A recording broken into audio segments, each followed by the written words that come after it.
It's kind of upset central. It's Monday Night Sports Talk here on the airnetwork.net. Welcome to another edition. Greg Banks in the studio, and joining us live from Altoona tonight is my good friend Dave Shannon, who is, by the way, in his glory these days because the Penguins are looking good. HBK is back. We'll talk about them later on. How was your weekend meanwhile, Dave? Well, it's very busy as far as sports goes. So much football to watch both Saturday and yesterday. Did catch Eagles, Steelers, and then the Penn State and the Pitt game, and bouncing back and forth between a number of things and watching Michigan lose, and just a crazy, crazy busy sports weekend. It was a great weekend at that. And, I was really hoping the last 9 seconds of yesterday's game with the Steelers and Dallas Cowboys would have turned out differently. But let's talk a little bit about that game as we get started here on Monday Night Sports Talk. By the way, Chad States is out tonight. Jimmy is in Chicago visiting family and relatives. So, Jimmy, hopefully you're having a great time hanging out at Wrigley Field. Meanwhile, Dave, the Steelers losing a heartbreaker, I say, to the Cowboys 35-30. That touchdown in the last 9 seconds, it was a killer, man, and there was a lot of things that we'll talk about that led up to that. But in your mind, man, here again, that secondary suspect, and I guess they're looking for a pass, and he ran right past them. Well, if they were looking for a pass, it was the worst pass defense I ever saw, because I don't think there was anyone deeper than about 7 yards past the line of scrimmage. And as fast as Ezekiel is, he was by them in no time. And there was absolutely nobody behind them. I just, here, take the touchdown. It was almost like when Dallas scored the touchdown before that, when it seemed as though that was the game plan. Let them go in so we can get the ball back and we have a chance to go down the field and win the game, theoretically. Yeah. And they did go down the field, and they could have won the game, but they didn't. Well, that last quarter, I was screaming at the television, don't let anybody behind you. I kept saying that the last 15 seconds. Don't let anybody behind you. And like I said, there was nobody behind them. There was nobody behind them. He ran through them. That they had the defense set up, Greg, to go ahead and go after him. And, it was about penetration. Well, you had basically 8 guys that were trying to rush to go in to stop him. Yeah. And there were only 3 guys back, and they noticed there were and Dallas loaded up on the front line too. Yeah, they did. So, they did. So this was going to be a battle of brute strength. So your corners and your safety are back there. It's like, well, they're not going to pass. Let's just hang around here.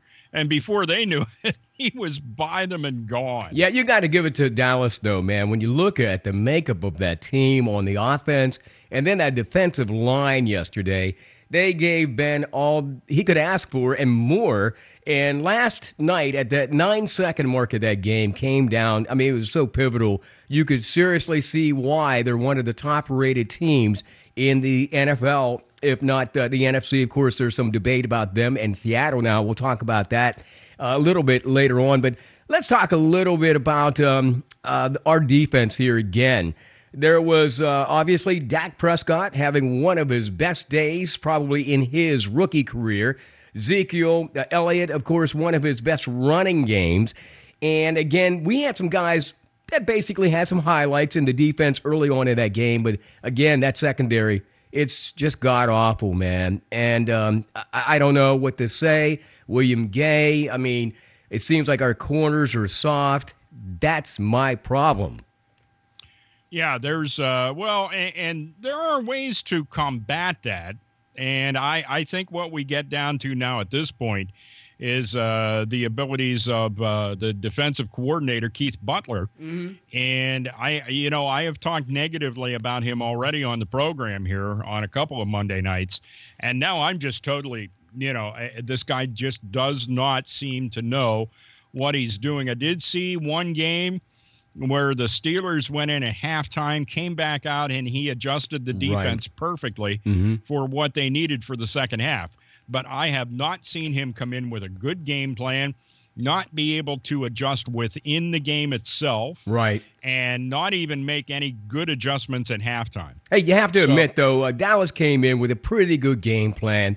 They were so balanced. I mean, probably one of the best balanced teams that I've seen probably all year in the NFL. Let me ask you this, because the question has been broached throughout most of the day today. Not a bad game for Big Ben, not a great game for our running game, and our receivers just couldn't get clearly open in most occasions, but there were those 2-point conversions, and they'll forever come up in a nightmare, probably for Mike Tomlin. What gives on those 2 points, Dave? They could have made the difference in that game. Well, I think and it was one of the things that Joe Buck and Troy Aikman talked about during the telecast, and that is you go for it at first, and then you start to chase the points that you've lost. Right. Okay, you go for it at first because you like the idea of getting up by that extra point. Yeah. And then the rest of the game, you kick extra points until you're getting close to the end, and you start to do the math and decide whether a two-pointer is worth the risk at a point later in the game. They have been very successful with 2-point conversions, but it looked like they had never tried a 2-point conversion in their lives before last night. And so that being said, it was, the 2-point conversions, you add them up, and it's if they convert them all, that's 8 points that's laying out on the field. Yeah. And if they just kicked them, it's 4 points that's laying out there on the field. Yeah, well, there were 4 points laying out there on the field. I got to believe Bagwell, maybe somebody lost confidence. I mean, do you think that's the problem? I mean, I know this guy is sometimes, because he can usually, he's just dead on when it comes to within maybe 20, 30 yards. We're talking about an extra point here. We're not talking about a field goal, Dave. Yeah, no, I don't think it has anything to do with Boswell. To be honest with you, when Boswell first started the kick for the Steelers, I didn't have any, I had no misgivings about that because, as you recall, and I forget the name of the kicker that came from the Cowboys that became the Steelers kicker prior to Boswell. Yeah. And then Boswell just came in and started to make field goals that, that kicker was unable to make. Right. And I had a lot of confidence in the kid. And, I'm not sure exactly what's going on there. He's not horrible. No. But he's not automatic either. Well, he's automatic. I feel like when you want to set him up for an extra point, in most instances, he's shown me something. Same as Sean, what was his name? Seasum, or the last guy we had. Yeah, Sweezum. Sweezum. And God forgive me for forgetting these names. And the reason being is most of the players probably don't even know these guys until they either do something good or do something bad. Now, having said that, I'm sure there are people walking through the locker room from time to time saying, what's that guy's name again? And why didn't we use him? No, seriously. So here we call into question again Mike Tomlin. His ability, he's a defensive coordinator by trade. Again, the buck stops here. You were blaming Keith Butler for some things. Well, doesn't the head coach have some say? It's been 10 years now, and so people were actually asking for his head today. They're finally saying, and I guess they have been, what were the Rooneys thinking? It's been a point of discussion over the years. And I think one of the reasons that the Steelers organization likes him is because he has the ability to develop a rapport with the players. Right. Now, that being said, some would question, okay, if you're having that good a rapport with your players, why is Le'Veon Bell getting suspended for doing stupid stuff? But Dave, doesn't it get to a point, and I was talking with John Harris about this last week, the sports columnist, after a while, what he found out being in that locker room was nobody's really hearing Mike. What is going on is, he says, after 5 or 6 years, it's like blah, blah, blah, blah, blah, blah, blah. It's like nobody is listening. There's a difference between hearing and listening, And so I think after watching that game yesterday, because quite frankly, it came down to those last 9 seconds, and I got to give it to the Cowboys. I mean, the fans were on Facebook and Twitter yesterday, and they were jack and jawing all day, and I gave them their props. And finally, at the end of the game, I said, that's a good team. I mean, that's a great team. The thing. I think, I don't know. I'm sure you have the recording of last week's Monday Night Sports Talk. Right. And I don't know of any of us that picked the Steelers to beat the Cowboys. I don't think we did. None of us did. Yeah, nor was Jimmy, Chad, nor you, nor me. No. Going into the game, and I was quite surprised to see that we stuck with Dallas as well as we did. Now, could that have been? I totally agree. It surprised the heck out of me after that horrible flop that they had in Baltimore the week before. And could it have been, and I'm not going to have any excuses for Dallas at all, that they could have been flat. They're traveling across the country. It could be any number of reasons, but obviously they're purely one of the best teams in the league. Let me ask you this question, because now the Steelers are going to have to get ready for their next opponent, and I'm going to have to dig this out. The schedule, the Browns. There again, there's a team that, they haven't really beat anybody yet. And then I'll tell they you what, play I the would Steelers. Not want to beat the Browns having to face the Steelers. I would not. Well, on two. Let's think about that. Two schools of thought.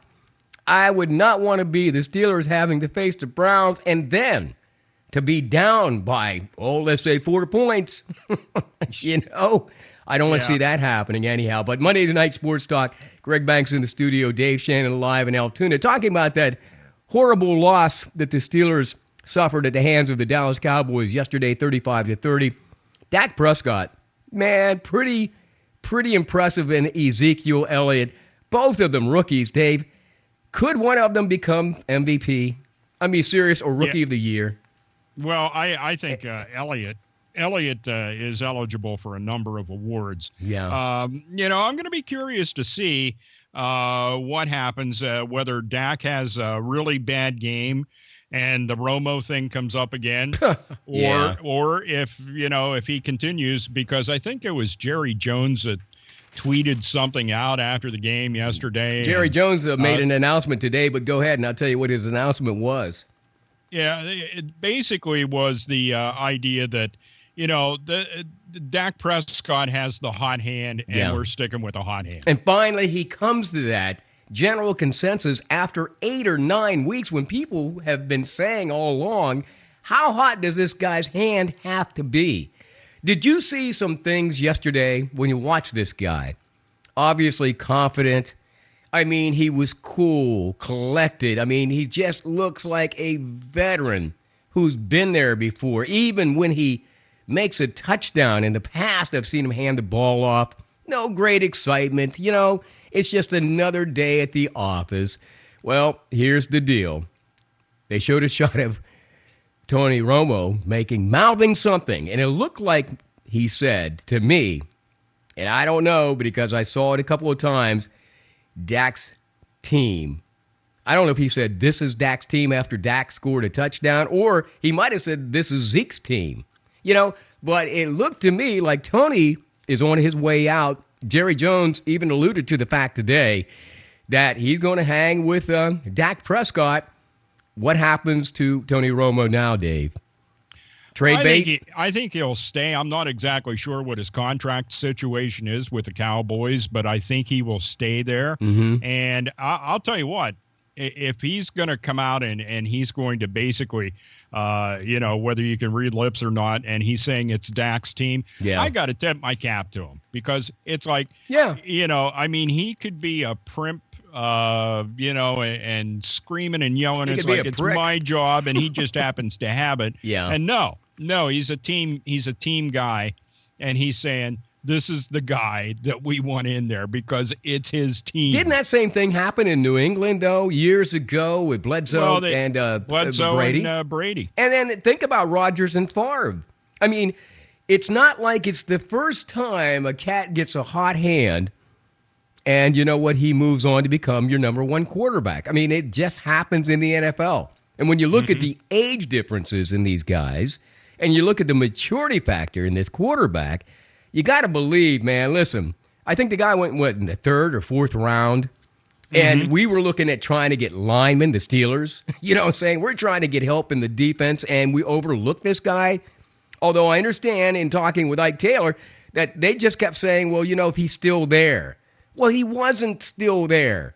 or we would have had one of the greatest backup quarterbacks and got ready for the future with Dak Prescott.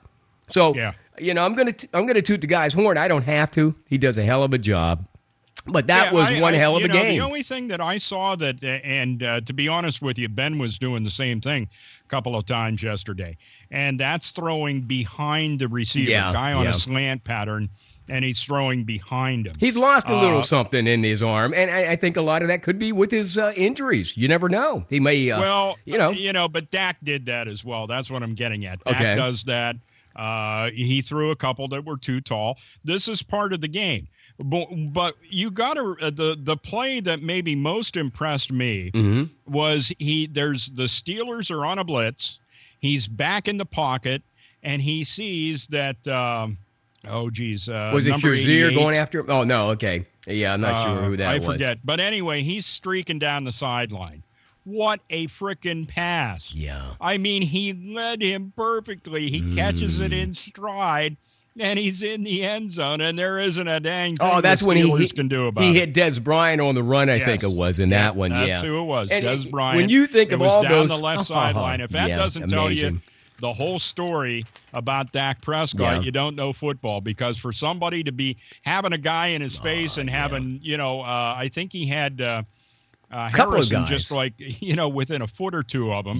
Just about ready to slap him a good one. And he lets that go with no hesitation and a perfect pass. And I can't say enough about that game yesterday. I wish that we could have pulled it out. I kind of saw at the last 15 seconds, I kind of had a feeling we were going to pull it out. Unfortunately, until we got a stupid face mask penalty. Yeah. And that then gets back. There's another one, Greg. It gets back to coaching. Yeah. If you're defensive is it coaching or execution? I mean, what happens when somebody goes to grab your jersey and he grabs your face mask instead? I mean, in the heat of the moment, obviously. Yeah. Well, the play that happened there was with Witten. And they already had him. There were 3 guys that already had Witten stood up. Okay. And there was no reason, I forget who the penalty was called on, but there was no reason for him to even be involved to try to bring him down. Right. That was, if you can pick one thing out of that final drive, other than the horrible execution on the touchdown run. Right. If you can pick one thing out of that drive, that was it, the 15-yard penalty. Yeah. That's how Dallas gets launched into a touchdown that wins the game. Isn't that the truth? And, of course, a lot of water cooler talk this morning, I'm sure. Folks talking around the water cooler. What if we would have, and like Dave, you said, we kind of predicted that the Steelers are going to lose anyhow, but, what a surprise that, they stayed in the game for what it's worth. Monday Night Sports Talk on the airnetwork.net. Greg Banks in the studio. Dave Shannon live in Altoona tonight. Hey, Dave, the game I guess I'm going to really look forward to, and I'm sure it might come down to the NFC Championship, is Dallas and Seattle. Now, Seattle knocked off the Patriots last night, 31-24. I didn't even stay up to watch that, but they're now number 1 in the NFC West.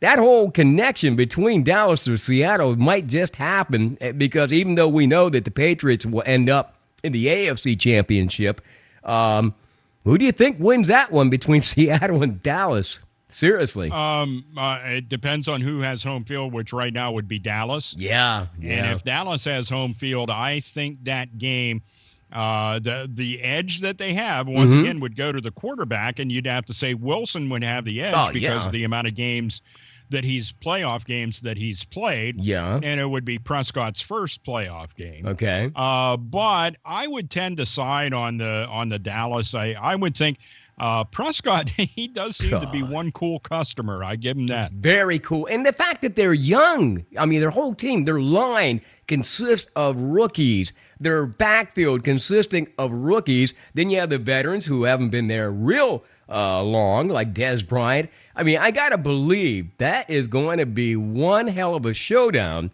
if that were to ever occur. And it's going to occur, I believe, Seattle is on Dallas's schedule anyhow. So having said that, it'll be interesting. But some other upsets yesterday, Dave, I don't know if you were paying attention. Certainly Seattle knocking off the Patriots was a great game. Redskins knocking off the Vikings yesterday. What happened to the Vikings? I know they've got injuries, but they were playing rather well without Teddy Bridgewater. They were playing rather well without some of their running backs. They got Sam Bradford back, so they did have that going for them. And here was the thing that surprised me about that, but Kirk that Vikings Cousins game was they jumped out to an early lead. Yeah. And I mean, it was like, what was it, 20-0? Right. I think, 20-0, I believe it was. And they end up losing the game to the Redskins, and not to downplay the Redskins, but when you go up 20-0 on a team in the NFL, oh good God! If your defense is worth anything, you should end up winning that football game. But that's not what happened in that case, and boy, that says a lot about the Vikings. A lot of people had high hopes for the Vikings at the beginning of the season, and now I'll tell you, they're really. And you talk about the NFC North is horrible. The Vikings, the Bears. The Bears? What the hell is wrong with that team? Well, what about our division, though? I mean, look at us. We're the Steelers, man, and also Cincinnati and Baltimore. None of us have winning records at this point. You know what I'm saying? Baltimore does. Do they? Okay. So, yeah, Baltimore does, and now it's the Steelers and Cincinnati. Cincinnati plays tonight, of course. Yeah, and we've got them yet on their schedule, I believe, too. So, right. I mean, it's just like, is the league upside down this year? Is it, you think, do we have parity in the league? I mean, finally? Or don't you really care? Well, no, I have to say there is some parity in the league, and I was yesterday. Because I'm not watching Monday night anymore, unless the Steelers are playing, but go ahead. I was watching the telecast of the Steeler game, and Marquise Pouncey comes up. Oh, yeah. And how he's playing, and he had his thumb operated on Monday, and he's playing in the game, and I'm sitting there. And I'm the guy that was saying he was too injury prone, and he's out there. And he had a really good game. Yeah, and he's a wide body, and he's an experienced wide body that can do some half decent blocking when he's in there. He's fast. Yeah, he is fast, and that's what's important. So I don't know. I don't look on this. I don't know as I look forward to the Steelers if they get into the playoffs this year, and it's a possibility. It's going to be basically by the skin of their teeth. You know what? Here again, what's scary is when we do play teams like Cleveland and Cincinnati, it's they're a Super Bowl. So we've got everything to lose. So we really need to come out and just put on a hell of a show. And yesterday, I hope they didn't leave it all on the field because they've got Cleveland again coming up on Sunday. That's all I've got to say. Yeah, they've got Cleveland, and then they have an early because they end up doing one of the Thanksgiving games against Indianapolis. Oh, that's right. Yeah.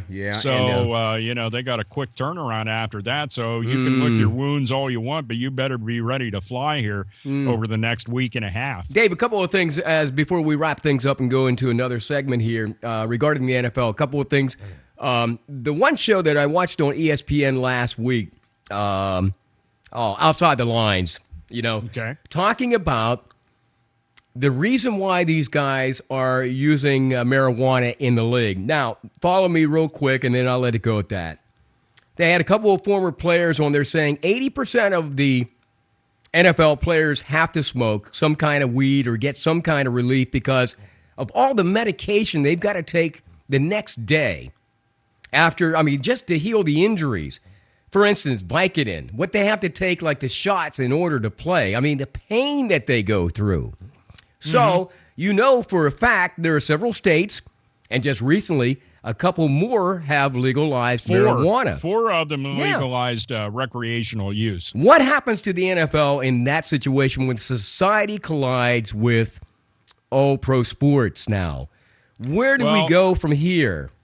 One of the biggest things I think that's going to happen is, and I'm not saying that the NFL should rubber stamp the use of recreational use of because marijuana. It's still legal. However, it's still nationally illegal, I mean, it's still illegal in the nation. But as the amount of states that actually adopt it for recreational use increases, eventually, because now the NFL is saying it's illegal in the NFL. It might be legal in California where you are. Right. But it's illegal in the NFL. Or in Denver. And at some point, I think, because of the zeal to collect taxes, right, that most states are going to end up saying, hey, you know what, the heck with it. We're going to go ahead and let there's people, no doubt. What else can you tax? I mean, the only two things you really tax, I think, Dave, from a personal standpoint, would be marijuana and Bordeaux. Now, I'm waiting for the day. No, seriously, now. I'm waiting for the day for the state to get into that, just like they got into gambling with the lotteries. And once they enact a tax, they never take it back. Those people in Johnstown are still paying, in the state of Pennsylvania, the 1936 flood tax to help rebuild Johnstown. Well, hell, I hate to tell you, it's been rebuilt. So, take the tax off. It got flooded again and got rebuilt again, too. Yeah, so take that tax off. But you think the government's going to do that? They never do. It's like with cigarettes. It's now like maybe $2 a pack. How about gasoline? It's another $2 per gallon for taxes. So they're never going to say, well, listen, we built enough bridges and we've spent all the money that we need to spend, so we'll give you money back. That's not going to happen. Yeah, so in the NFL. But the bottom line is that the NFL is going to have to come to a point yes, they will. Where even though that may, at some point, too, I think the Senate and the House in Congress, in the U.S. Congress, will eventually come to a point where, more than half of the states in the country have legalized the recreational use. Yeah. And I think then the federal government will step away from the marijuana laws that they currently have. And then the NFL, I'll tell you what, the NFL is a very high profile. It's a business. Okay? Yeah, it is a business. And they subscribe to selling a lot of beer.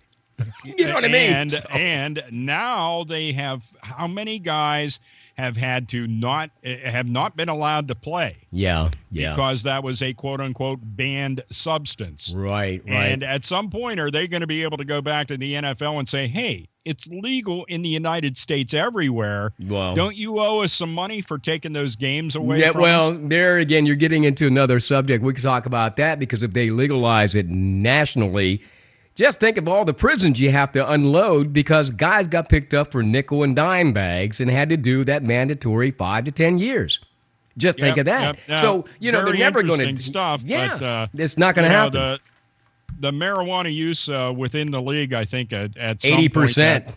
80%, they said. Yeah. And it's like, at some point that'll be changed. I mean, I not right now. I don't see it right away, but I'll tell you what. Yeah. In maybe another 4 years. Do you remember the movie? May have to revisit that. Do you remember the movie back in the old days? Nick Nolte was in what was that? North Dallas 40. Yes. Oh man, and how he would wake up, his nose was bleeding, and he was hurt. He could hardly walk up the steps. That truly is the life of an NFL player, especially a lineman who weighs 400 pounds, whose joints are aching every day. Seeing it was one of those film things that they do where they follow a team, and this was the Steelers Super Bowl year with Jerome Bettis, and Bettis allowed them to follow him home. Yeah. And they showed the poor man after the AFC Championship game. He has a 2-story house trying to get from his bedroom on the second floor down to the first floor. It was the most painful thing to watch that I can remember, because I know what he was going through. And it was horrible. And somebody like Mike Webster, God love him, who passed away, with CTC probably symptoms, and even what was the kid's name that told me one day that he came down off of the hill at Seven Springs on a motorcycle and was told never to do it again. He was crazy. Justin Strelzik. Just the stuff that they did just to relieve the pain, was incredible. So anyhow, we'll let that go. But another reason I think the ratings are bad, Dave, and you can maybe discuss this later, maybe next week, is those god-awful uniforms they're wearing on Thursday night and the schedule that they put together for Monday night and Thursday night. It certainly waters down your product when you're throwing that kind of product at people and putting the NFL label on it. So they're getting exactly what they deserve, because it's oversaturation. In my mind, I think it is. And I think there's one other thing to take into account, too. And I think it may have a little bit to do, Greg, with the amount of publicity that the league has gotten by on players that have been involved in domestic abuse cases. Oh, there's another, yeah. I mean, how many women would that turn off? And women actually support the NFL if their man has anything to do with football. And obviously that becomes an issue. There's a lot of issues. And it really mirrors society, though, doesn't it, Dave? I mean, if you think of all the leagues out there right now, the one that is under the microscope has to be the NFL.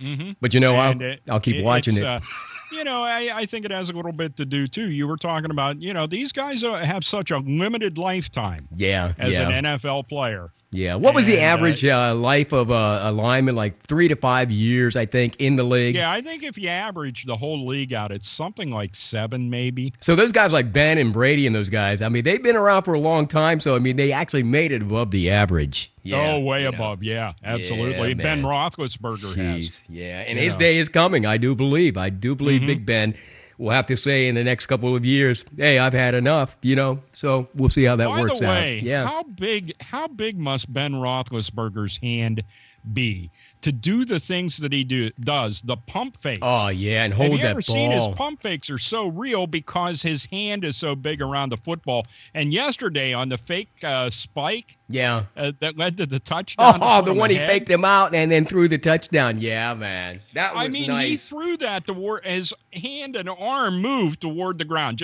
And if that's me, it's like the ball's coming out and it's hitting the ground. Yeah.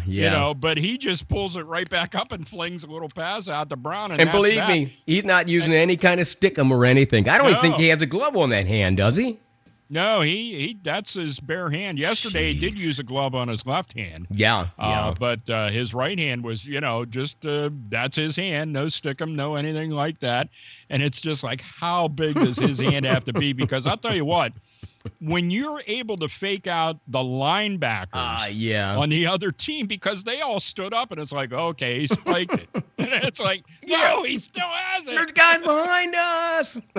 Monday Night Sports Talk here on the airnetwork.net. Greg Banks in the studio. Dave Shannon, by the way, live in Altoona joining us tonight. Chad State's on the road along with Jimmy Ty. He's in Chicago. They'll rejoin us again coming up next week. Meanwhile, Dave, let's get to some college football and the excitement of that all coming up next here on Monday Night Sports Talk. Brenneman's Meat Markets are celebrating nearly 70 years in providing Huntington County with quality USDA-approved processed pork, chicken, and beef products. Brenneman's has 2 locations in the county where the tradition of the finest meats are found in the region. Stop by Brenneman's Huntington weekdays from 8 to 6, Saturdays 8 to 3. Mount Union, open 9 to 5 weekdays and 9 to 2 on Saturdays. Choose specials of $10 to $50 meat packs containing your favorite meats. Or stop by and ask about our select custom cuts, prepared and packaged while you wait. Brenneman's Meat Markets in Huntington and Mount Union. Call our office at 814-643-2751 for specials and more information.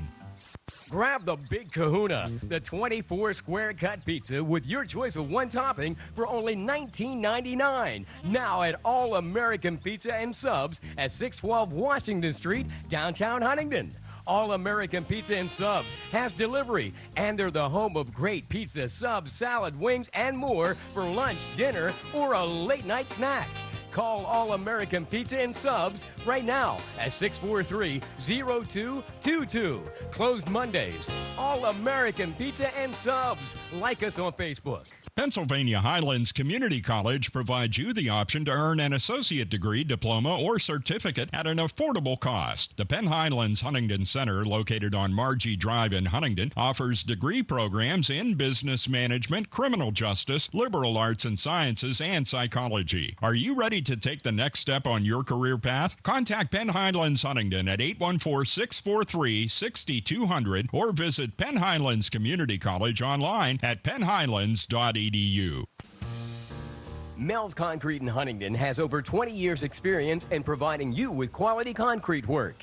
When you have any job dealing with concrete, call Mel Woomer at 643-0909. Mel's Concrete specializing in porches, patios, basements, sidewalks, and more. Mel's Concrete also specializes in snow removal. There's no job too big or too small when it comes to concrete. Call Mel's Concrete, LLC at 643-0909.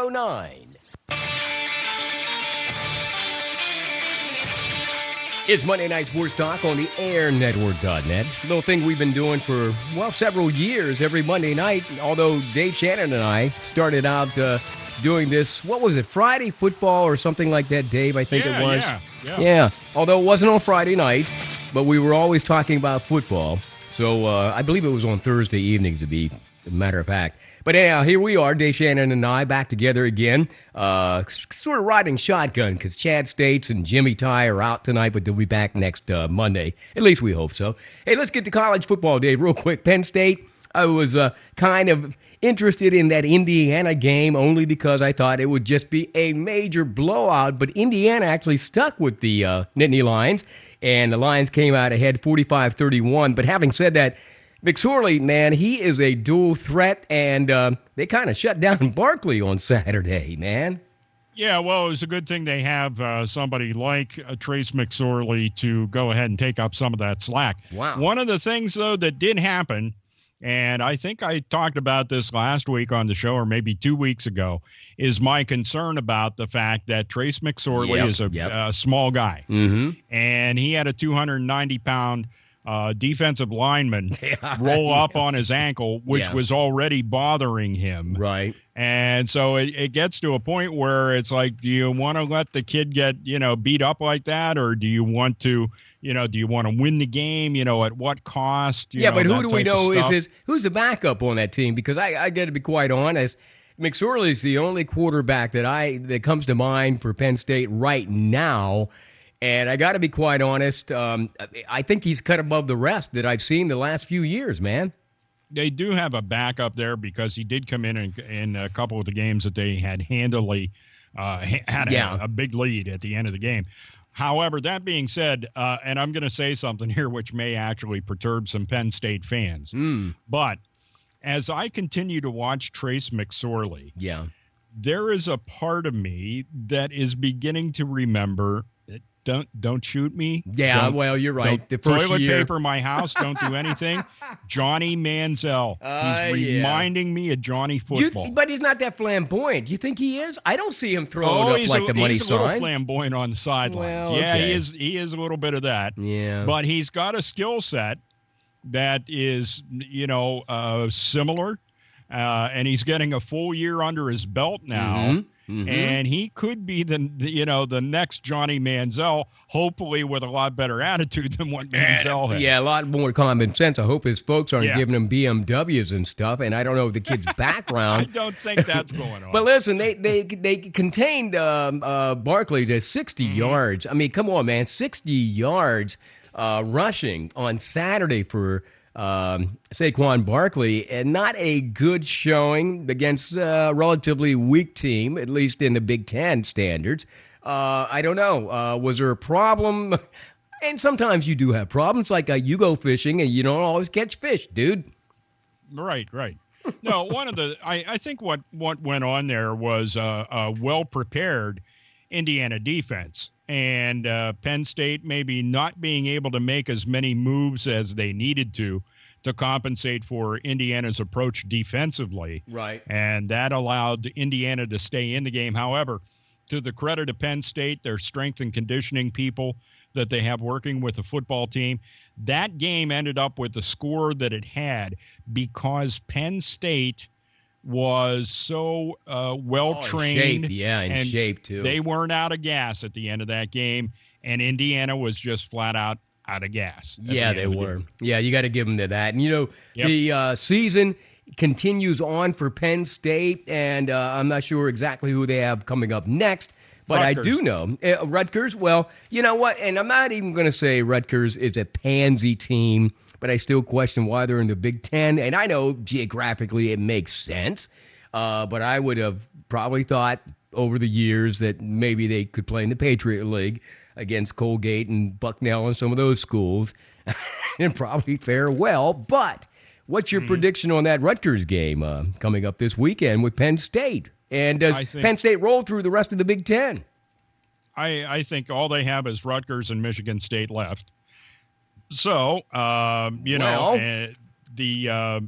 bottom line is I think Michigan State did have a win last week, but by and large, that is not the type of Michigan State team Penn State has to be on their guard. They're not lousy, but they're not the type of Michigan State team that's been out there for the past couple of years. True. Yeah. And lo and behold, it would be Penn State being able to get to the Big Ten championship game. Well, let me ask you about that. If Ohio State beats Michigan. Now, we'll go further and talk about some of these other upsets and some changes in that top 20 this week. Penn State came in at number 10 last week. Where do you see them landing this week, first of all, in that whole situation with the Big Ten or the top 10, okay, nationally? And let's take a look at that Big Ten after you mention where they're going to land this week. Dave, you think number 9 maybe? Yeah, I don't see them going up that much. As you said, it was not that convincing an overall game against Indiana. It was a win, so that's all well and good. Not convincing so no team either. there. You got to look at strength of schedule here, man. You know what I'm saying? And I'm sure those people tomorrow night that have to come up with top 4 teams is going to have to look at these schedules really close. But here it is. You got Michigan. They got beat over the weekend. You still have Ohio State hanging in there and Penn State in the Big Ten. When it's all said and done, who are the guys going to meet in the conference championship? Could Penn State be there? I think they very well could be. And right now it would Wisconsin and Nebraska at the top in the West. So that's probably it's going to be one of those two teams that if Penn State is able to get lucky enough to. First of all, the luck part comes in Ohio State beating Michigan. That's going to be a hell of a game. Wow. But that does tend to fall in the luck category. Wonder when that comes down on the schedule. I hope I'm home to watch that game, man. Ohio State and Michigan? Yeah. That should Couple be weeks. Thanksgiving weekend. The Thanksgiving Saturday weekend. Woo! That'll be a hell of a game. Yeah, man. Yeah. Wow. So at any rate, that will be that's what that's going to come down to. And Penn State's got to be on their guard. I don't think they and you don't take any team for granted. So you don't take Rutgers for granted, but and you don't kind of win before it's the clock hits 0. I'm sure Franklin has them looking at it like he said last week, one game at a time. They're now 1-0, and so they move on to the next team and so on and so forth. I don't think you're going to be seeing the Penn State players getting so confident like perhaps maybe Alabama playing Chattanooga, Tennessee near the end of the season. Or did they already beat them? Anyhow, so I'm just curious to see where Penn State falls, and I'll be watching tomorrow night because I think they will come in, say, around number 9. Now, having said that, we'll get to some of the shakeups, but here's a big one. Pitt playing Clemson. That was a hell of a game, a shootout indeed. Pitt wins 43-42. Death Valley. I mean, does Pitt deserve now a top 20 spot like Penn State did after they beat Ohio State, Dave? I think they do. And the other thing is, how in the hell did Clemson get to be where they were with a defense that allows Pitt to score that many points? Oh, my God. I thought it was a shootout from the beginning. How do you run undefeated up to that point? That was their defense just shocked. It's like, how did you become undefeated with a defense like that? Well, if you look at the history of most of their games in the ACC, perhaps even the SEC, that Southern, it always seems like there's always these outrageous scores. When Clemson, Georgia Tech, some of those other schools are playing, they're just like, nobody's back playing defense, Dave. It's sort of like the NBA All-Star game. Yeah, I hear you there. No, it shocked the heck out of me. Wow. Because when and we did predictions on that game last week. Yeah. And I think all of us felt Clemson. We all said Clemson was going to win. Yeah, we all said. And Peterman had a great game. Connors had a good game. Their line looked great, I thought, for the most part. But there was too much scoring, man. I mean, this is where, again, Pitt may have to take on some of these teams later in the season and just convincingly trounce them to stay, if they do get into the top 20, to stay there. You know what I mean? Yeah. Because I don't see anybody really on their schedule, not to the dynamic of, say, a Clemson. So having said that, Dave, the upsets. Here we go. Upset weekend included number 2 Michigan losing to Iowa, 13-14, 14-13.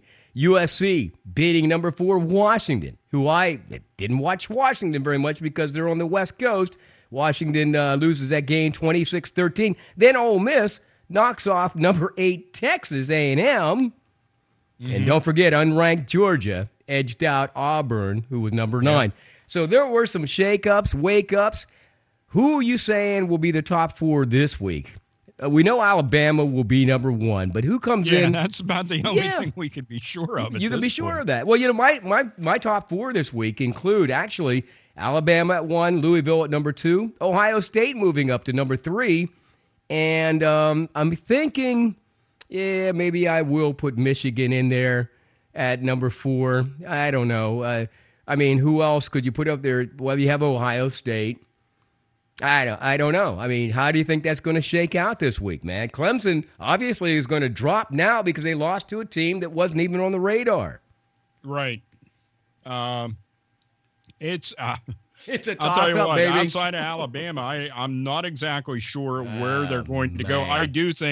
I do tend to agree with you that even though Michigan had that loss to Iowa, I don't know. They may stay in the contention because it's a Big Ten thing. To be honest with you, I think that game was played at Iowa, and yes, Penn State beat Ohio State at Beaver Stadium. Yeah, but I think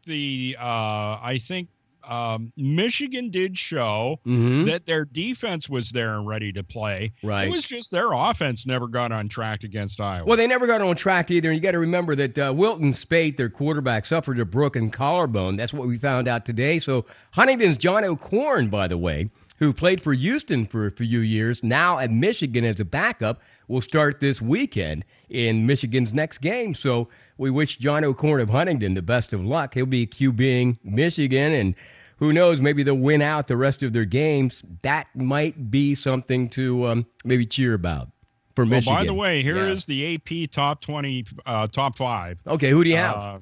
Actually, we'll do the top 5. Yeah. They have Alabama, Ohio State number 2, Louisville number 3, Michigan number 4, and Clemson only falling to number 5. Really? Yeah. Now, let me go to the I had Alabama, Louisville, and then Ohio State, followed by Michigan. So you have that reversed, Ohio State number 2, according to the AP, and then Louisville. Okay. Who else do you have there? And also in the coaches' poll, it's Alabama, Ohio State, Louisville, Michigan. Penn State is still at number 10 in the coaches' poll. Yeah. And let me take a look at the AP and see if Penn State moved up there. I didn't expect them to. They did move to number 9 in the AP poll, and that's, that was about the best that I thought would happen for them. The thing that's man, where's Pitt at? Did Pitt show up at all in the top 20 on any of those, I wonder? Because they got to give them Oklahoma is ahead of Penn State, which is the way it should be. Okay. Let's see. Monday Night Sports Talk. Dave Shannon, by the way, live in Altoona. He's going over some of these polls that came out in college football. Pitt is ranked number 33 in the AP poll. All right, they're not even on the radar, really. No, not in the top 25. No. Let me check the coaches and see if this is wild because I'm thinking that they knocked off Clemson. It's also a number 33 in the coaches poll. Okay, so they haven't really moved anywhere. I mean, it's for all intents and purposes. But they'll get a mid-range bowl game. If they finish out strong. And they could get that Pinstripe Bowl. I don't think Penn State's going back to that bowl this year, man. Yeah, they got to get something better, something warm. Play one of the big ones that's not part of the BCS. Exactly. Monday Night Sports Talk here on the airnetwork.net. Tell you what, Dave, let me blow out these spots so I can acknowledge some of these sponsors real quick. Sure. Then let's get to some Penguin hockey coming up next here on the airnetwork.net with Greg Banks and Dave Shannon. Stick around. DC Goodman & Sons and the Goodman family are committed and dedicated to excellence by supporting quality education and athletics for all youth of Huntingdon County. For over 3 generations, DC Goodman & Sons and their staff of quality tradesmen have provided excellent service in the installation of plumbing, mechanical and industrial piping, electrical, and fire sprinkler systems. Residential services are also available. DC Goodman & Sons and the Goodman family will continue to serve the community, and thank you for your support. The Goodman family wishes you the best to all area students in your pursuit of excellence. I've had trouble with Angel trying to finish high school. He's always struggled through it, even elementary. The Huntington Moose Family Center 223 is the heart of the community. Becoming a member of the Huntington Moose enables you to join friends who have served the community for over 100 years. It's the annual canned food drive on Saturday, December 17th, with all canned goods going to the local food bank. Bring a can of food or non-perishable item to the Clifton 5 theaters for free admission to a movie on Saturday, December 17th at 10 a.m. The Huntington Moose Family Center 223, serving the community with the best value in town. Follow us on Facebook. Monday Night Sports Talk here on the airnetwork.net. Sorry, Dave, if I almost blew your ears out there a second ago. No problem. It was going haywire here in the studio, man. I'm telling you. Stuff just flying all over the place. Well, it was like this weekend's college football game. Yeah, Greg Banks in the studio. Dave Shannon joining me live here on the airnetwork.net. Dave obviously is a big Pittsburgh Penguins fan. We've been following the Penguins pretty much all season. They had a game with the Maple Leafs, Saturday, I think it was, 4-1 winners over those guys. But, Dave, yes. You had to be excited. HBK line back out there, man. These guys, to me, are starting to look like Stanley Cup. I know it's early, but listen, they look like they're just doing what they were doing last year at the end of the season, man. The one thing they are discovering that other teams have adopted the Penguin theory of hockey, which is it's two things. It's about speed out of your end, and also then your ability to stop the opposition from getting into your end. Forechecking was such a big part of the Penguins' game last year. I can remember just. You could almost feel the frustration of the Washington Capitals not being able to get past the blue line and into the Penguins' end to try to even take a shot on goal. Oh, that's a good thing. Yeah. Yeah, the Penguins, and they're continuing to do that. So, it's been really fun to watch. And the other thing is that Matt Murray is back. His goals against average is down around 1. Yeah, was he in net for the that Maple Leafs game on Saturday? Yes, he was the goalie for that game. Cool, man. So, Sullivan's got to be happy, Dave. A year ago, today, matter of fact, we were probably doing a show this week, and already you were looking for Johnston. I hate to keep bringing this up, but I know you were basically saying, what? It was like WTF, you figure that out. But anyhow, so here we are a year later, and this Sullivan and the way he's got this team playing together, man, it's just incredible. Who do you see stopping the Penguins if they continue, obviously, the momentum that they have now? One of the teams surprised thus far and maybe will continue on is the Montreal Canadiens. Okay. The Canadiens have really gotten off to a great start. They do lead the East Division. They are better than the Penguins in overall record. And so they lead the East Division. I don't think the Penguins, after watching last year the Washington Capitals win the President's Trophy, meaning they had the most points of any team in the NFL or the NHL. Right. I don't think they're worried about that now. If we finish second, third, fourth, whatever, we would like to finish second, third, fourth, or first because we get home ice advantage. I think there is something about. I think the Penguins have really. And certainly this current group of Penguins have really warmed to playing at Pittsburgh and now the PPG Paints Arena. And I think there's a big advantage to them being in Pittsburgh to be the team that hosts any playoff series coming up. Hey, it's early in the season yet. We got a lot of hockey to be played yet. Sure, but one thing I do as I can, I every once in a while take a glance at what's going down in Wilkes-Barre, Scranton too. Now, there's a reason I do that because I want to know, okay, if somebody gets hurt up here, who are they bringing up from down there? And what kind of team do they have down there? Because, it's such a great feeder program that these guys, it doesn't take them long to get acclimated to playing on these lines. And I just think it's part of the system, isn't it? I mean, it's like the system from the top down is Penguin hockey.